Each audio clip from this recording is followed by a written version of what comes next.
Jabardasth show ద్వారా popular అయిన కిర్రాక్ ఆర్పి అశోక్కి good bye చెప్పిన తర్వాత పలు వివాదాల ద్వారా వార్తల్లో నిలిచారు.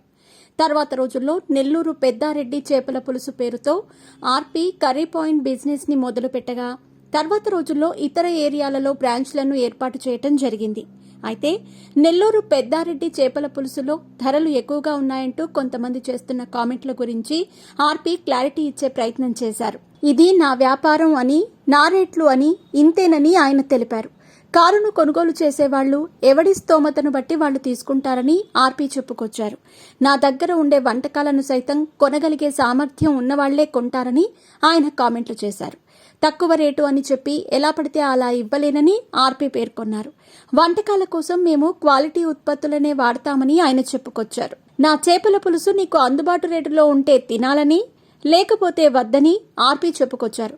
కొంతమంది కావాలని నా ఫుడ్ గురించి దుష్ప్రచారం చేస్తున్నారని కిర్రాక్ ఆర్పి అన్నారు. 100 రూపాయలు జేబులో పెట్టుకుని 1000 రూపాయల ఫుడ్ కావాలంటే వస్తుందా అని ఆయన కామెంట్లు చేశారు.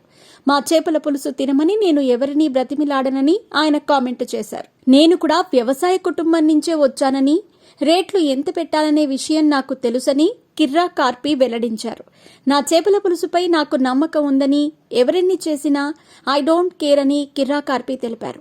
కిర్రాక్ ఆర్పి చేసిన కామెంట్లు నెటిజన్లను ఎంతగానో ఆకట్టుకున్నాయి. ఆర్పి కెరీర్ పరంగా మరింత సక్సెస్ కావాలని ఫ్యాన్స్ భావిస్తున్నారు. మరి దీనిపై మీ అభిప్రాయాన్ని కూడా కామెంట్ రూపంలో తెలియజేయండి.